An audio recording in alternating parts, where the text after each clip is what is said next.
دیکھیے اسلام یہ کہتا ہے کہ گناہ کی وجہ سے جو ہے سورج اور چاند پر اثر پڑتا ہے، اس وجہ سے ایسا ہوتا ہے۔ تو میرے بھائی یہاں پر تو اللہ کے نبی صلی اللہ علیہ وسلم نے واضح کر دیا کہ کسی کی موت اور کسی کے حیات سے اس کا کوئی تعلق نہیں ہے، اور یہ سورج گرہن اور چاند گرہن کا تعلق یہ کوئی عذاب نہیں ہے بلکہ یہ انذار ہے، یعنی کہ یہ ایک وارننگ ہے۔ تو لہذا قرآن اور صحیح حدیث کو جو پڑھے گا تو واضح طور پر وہ سمجھ جائے گا کہ کسی بھی طریقے سے جو لوگ بھی مذاق اڑا رہے ہیں ان کو مذاق اڑانے کی کوئی وجہ نہیں ملے گی۔ اور اللہ کے نبی صلی اللہ علیہ وسلم نے کیا کیا ایسے موقع پر؟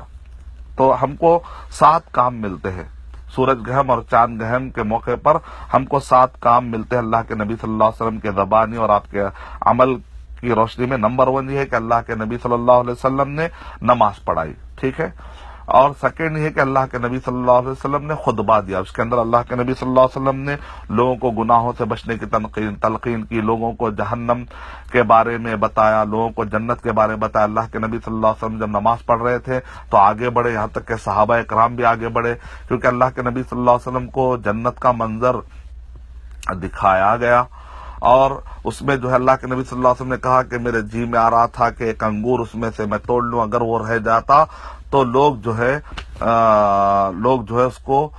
رہتی دنیا تک کے لیے اس سے لوگ استفادہ کرتے، کیونکہ جنت کی نعمتیں تو ختم ہونے والی نہیں۔ پھر اللہ کے نبی صلی اللہ علیہ وسلم پیچھے ہٹے، اور یہاں تک کہ صحابہ کرام بھی پیچھے ہٹے کیونکہ جہنم کا منظر بتایا گیا تھا۔ پھر اللہ کے نبی صلی اللہ علیہ وسلم نے دیکھا کہ عمر بن لحی الخزاعی کو بتایا گیا کہ جو اپنی آنتوں کو لے کر آگ میں پھر رہا تھا، کہا کہ یہ وہ شخص ہے جس نے